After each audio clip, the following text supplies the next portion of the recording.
حضرت زکریا دے کلم آکو جنے تو روڑ پہ ہیں۔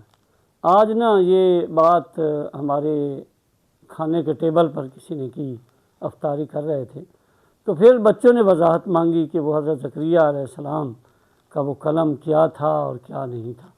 تو میں یہ چاہتا ہوں کہ ہم سب کو آگاہی ہونی چاہیے، خاص کر بچوں کو تو ضرور آگاہی ہونی چاہیے۔ وہ ہوا یہ تھا کہ آپ سب نے یہ واقعہ سن رکھا ہوگا کہ عمران کی بیوی نے نظر مانی۔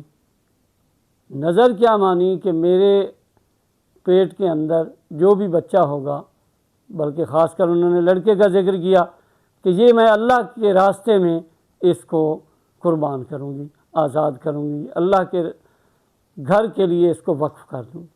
اب جب پیدا ہوا تو وہ تو لڑکی تھی، تو وہاں پر وہ کہتی ہیں کہ یہ تو لڑکی ہے، اور لڑکی ظاہر ہے لڑکے کے برابر تو نہیں ہو سکتی، لیکن اے اللہ پھر لڑکی ہے تو وہ بھی آپ قبول کریں۔ تو اللہ تعالیٰ نے اس کو بڑے آسان انداز میں قبول کیا۔ اب معاملہ یہ ہوا کہ اس کی کفالت کون کرے، اب کفالت کا ذمہ کون اٹھائے۔ اب وہ ایک جو حضرت عمران تھے وہ بھی ایک بہت نہایت ہی عظیم اور مقدس ہستی تھے، ان کی بیٹی تھی، تو سب نے آگے ہاتھ بڑھائے کہ میں اس کی کفالت کروں گا، کسی نے کہا میں اس کی کفالت کروں گا۔ اب